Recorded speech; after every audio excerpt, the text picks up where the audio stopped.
एक बहुत ही खूबसूरत गांव था रामगढ़। रामगढ़ तक पहुंचने के लिए लोगों को नदी पार करनी पड़ती थी। इस नदी में दो नाव थी जो लोगों को इस पार से उस पार छोड़ा करती थी। इस खूबसूरत गांव में एक हरिया नाम का किसान था। हरिया की पत्नी गर्भवती थी, लेकिन वो फिर भी हरिया के लिए खेतों तक खाना लाया करती थी। कितनी बार तुमसे कहा है कि इतना मत चला करो, लेकिन तुम हो कि मेरी बात ही नहीं मानती। सुन ली आपकी बात, लेकिन मैं थोड़ा चल लूंगी तो घट नहीं जाऊंगी और आपको खाना भी तो खिला पाऊंगी। दोनों हमेशा साथ ही खाना खाया करते थे। जैसे ही हरिया की पत्नी मीरा ने दो जुड़वा बेटियों को जन्म दिया, उसी वक्त उसकी मृत्यु हो गई। मीरा की 13वीं पर गांव वाले हरिया के घर आए। हरिया, बहुत बुरा हुआ कि तुम्हारी पत्नी इतनी कम उम्र में ही चल बसी। हरिया, अभी तुम्हारी उम्र ही क्या है। अब तुम्हें अपनी इन जुड़वा बेटियों के लिए दूसरी शादी कर लेनी चाहिए। नहीं सरपंच जी, मेरी ये बेटियां ही मेरा सब कुछ है। मैं सिर्फ इन दोनों के सहारे जी लूंगा। वक्त बीतता गया और हरिया की जुड़वा बेटियां बड़ी होती गईं। अब नैना और सुनैना दोनों 10 वर्ष की हो गई थीं। बाबा, आपने बोला था ना कि आप हमें तैरना सिखाएंगे? हाँ, मुझे याद है। तो आप हमें कब तैरना सिखाएंगे? बिटिया, खेतों में बहुत ज्यादा काम है। मैं तुम्हें इस रविवार को तैरना सिखाऊंगा। रविवार पक्का ना? अब हाँ, पक्का। रविवार को हरिया नैना और सुनैना को लेकर नदी पर गया और वहाँ पहले हरिया पानी में उतरा। अब देखो, आराम से तुम्हें अपने पैरों और हाथों को ऐसे चलाते रहना है। गौर से देखो। नैना सुनैना ने हरिया को गौर से तैरते हुए देखा। चलो नैना, अब तुम कोशिश करो। नैना ने डरते हुए कोशिश की। पहले पहले तो वो तैर नहीं पा रही थी, फिर उसे धीरे धीरे समझ आ गया। इसी तरह फिर सुनैना ने भी कोशिश की और जल्द ही दोनों को तैरना आ गया। फिर क्या था, नैना और सुनैना हर दिन तैरने का अभ्यास किया करती थीं। कुछ दिनों बाद हरिया सरपंच जी के पास गया। सरपंच जी, मुझे नैना और सुनैना का जन्म दाखला चाहिए। वो तो मैं दे दूंगा, लेकिन तुम जन्म दाखलों का करोगे क्या? मैं दोनों को बगल वाले गांव के स्कूल में पढ़ाना चाहता हूँ। क्या तुम लड़कियों को पढ़ाना चाहते हो? हमारे गांव की तो कोई लड़कियां पढ़ने जाती नहीं है। तुम गांव की परंपरा बिगाड़ रहे हो। कल से तो सभी लड़कियां बोलने लगेंगी कि उन्हें स्कूल जाना है। तो घर और खेतों में काम कौन करेगा? आप जो भी सोचें सरपंच जी, मैं अपनी बेटियों को पढ़ाना चाहता हूँ। आप मुझे उनका जन्म दाखला दे दीजिए। सरपंच ने कुछ किताबें निकाली और फिर हरिया को नैना और सुनैना के जन्म दाखिले दे दिए। अब नैना और सुनैना दोनों रोज नदी पार करके स्कूल जाया करती थीं। हरिया बहुत खुश था। एक दिन की बात है, नैना और सुनैना नदी पार कर रहे थे। तभी उन्होंने देखा कि दूसरी नाव में सरपंच जी अकेले आ रहे थे। अचानक नाव का संतुलन बिगड़ गया और सरपंच जी नदी में गिर गए। बचाओ मुझे! अरे कोई तो बचाओ! नैना सुनैना ने कुछ भी नहीं सोचा और वो दोनों नदी में कूद गईं। वो तैर के सरपंच जी के पास गईं। दोनों ने सरपंच जी को सहारा दिया और उन्हें नदी के किनारे ले आईं। नदी किनारे कुछ लोगों ने सरपंच जी की छाती दबाकर उनके शरीर से पानी बाहर निकाला और आखिर सरपंच जी की जान बच गई। उन्होंने नैना सुनैना को अपने पास बुलाया और कहा, तुम दोनों ने मेरी जान बचाई। तुम दोनों बहुत ही बहादुर हो। हरिया सही कहता था कि तुम दोनों के होते हुए उसे किसी बेटे की जरूरत नहीं पड़ेगी। इस कहानी से हमें ये समझ आया कि बेटियां बेटों से कम नहीं होती हैं और वो हर वो काम कर सकती हैं जो बेटे कर सकते हैं।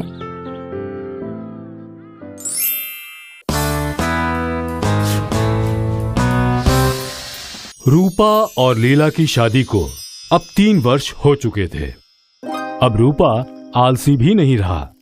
वो रोज खेत जाता और मेहनत करता। लीला बहुत खुश थी क्योंकि अब उनका जीवन संपन्न था। रूपा और लीला की खुशियां दुगनी हो गईं जब उन्हें जुड़वा बेटे हुए। दोनों थारे जैसे दिखे। आखिर हमारे बेटे हैं। तूने कोई नाम सोचा है दोनों के लिए? मैंने सिर्फ एक के लिए ही नाम सोचा था। क्या? अर्पण। बहुत अच्छा नाम है। और दूसरे का नाम होगा दर्पण। वाह, अर्पण और दर्पण।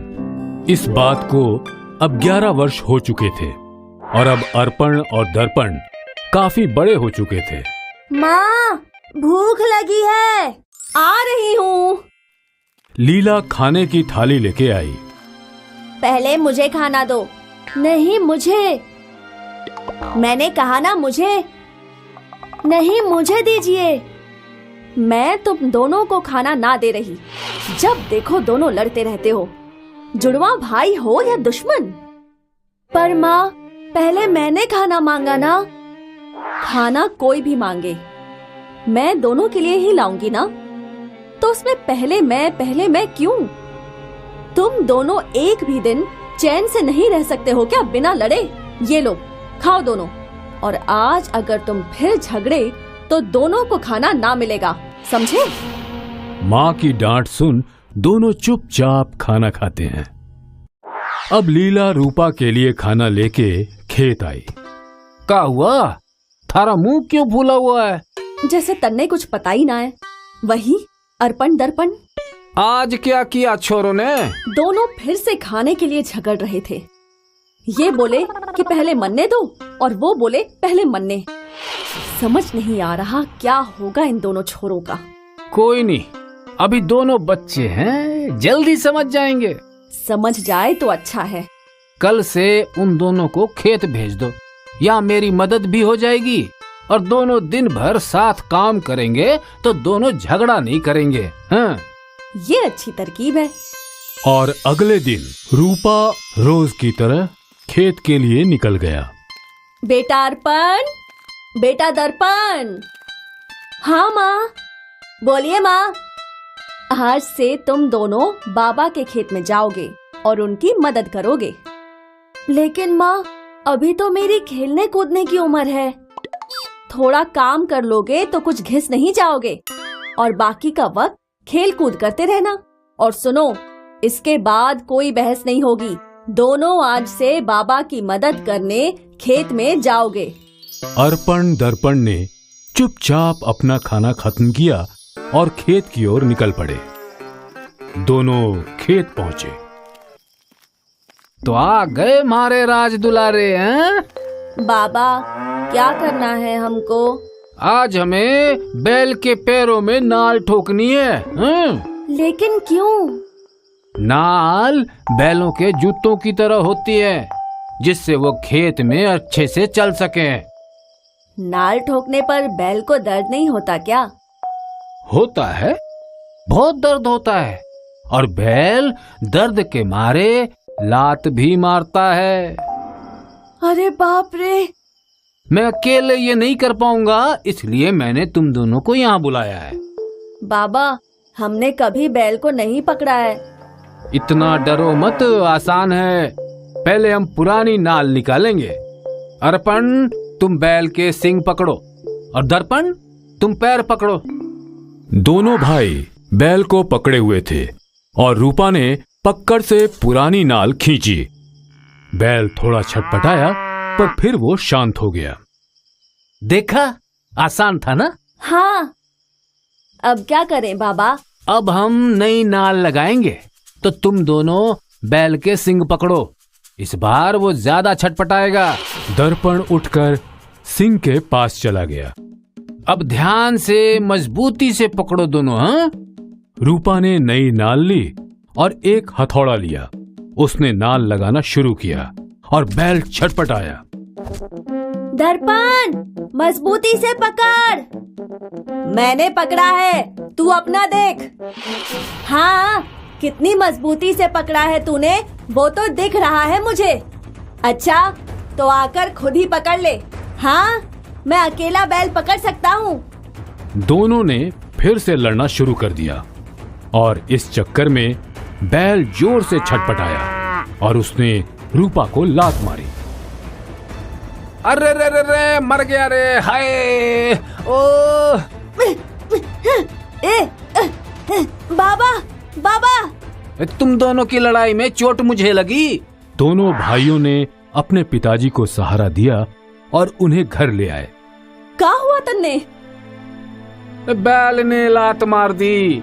लात मारी? पर क्यों? नाल बदल रहा था तो ये दोनों ने सींग पकड़ी हुई थी। दोनों लड़ने लगे। मेरा ध्यान भटका और बैल जोर से छटपटाया और उसकी लात मुझे लग गई। ये दोनों कुछ अच्छा ना कर सके हैं। पहली बार खेत गए और तुम्हें बैल से लात पड़वा दी। आज तो मैं इन दोनों की अच्छी खबर लूंगी। लीला ने पास रखी हुई एक छड़ी उठाई और दोनों पे बरस पड़ी। माफ कर दो माँ। माफ कर दो।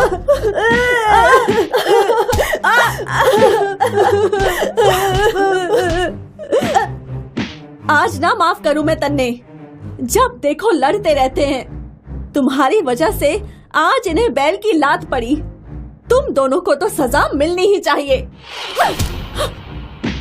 ओए बस कर, कितना मारेगी? तुम दोनों भीतर जाओ। दोनों भीतर के कमरे में चले गए।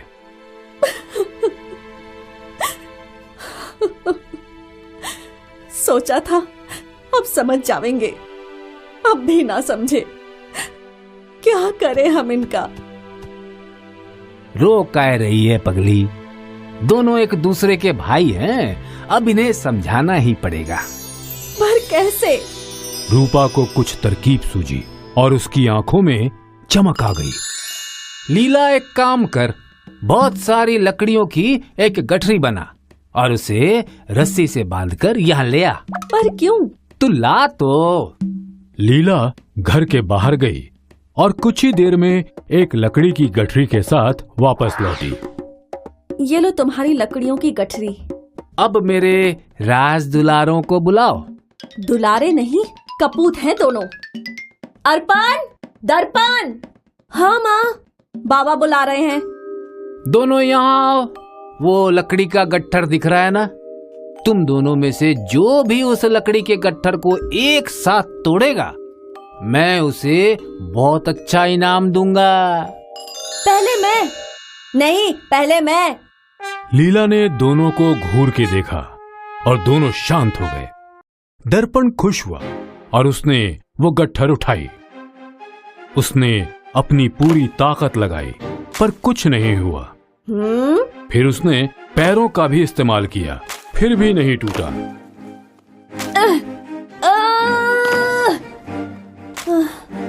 नहीं टूट रहा बाबा, ये बहुत सख्त है। अब अर्पण आगे आया गट्ठर तोड़ने। उसने अपनी पूरी ताकत लगाई।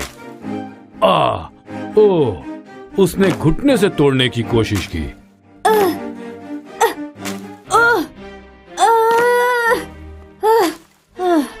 क्या हुआ? किसी से भी नहीं टूटा?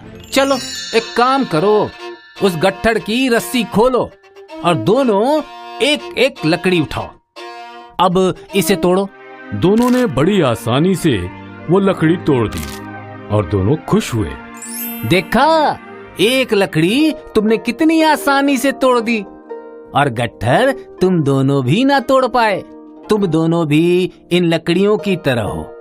अगर अकेले हो तो कोई भी तुम्हें तोड़ सकता है, लेकिन अगर साथ हो तो तुम एक गट्ठर हो जिसे तोड़ना बहुत मुश्किल है। हाँ हाँ, समझ गए बाबा। अब से हम पहले मैं नहीं करेंगे और ना ही किसी चीज के लिए झगड़ेंगे। बाबा, हमें माफ कर दीजिए। हमारे झगड़े की वजह से आपको बैल ने लात मारी। मेरे लाल। लीला और रूपा ने दोनों को गले लगाया।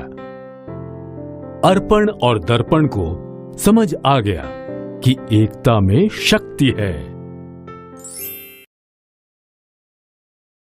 हाय, मैं हूँ शाइनी। अगर आप मुझे ऐसे ही देखना चाहते हैं तो इस वीडियो को जरूर शेयर करें और हाँ, इस चैनल को भी सब्सक्राइब करना ना भूलें।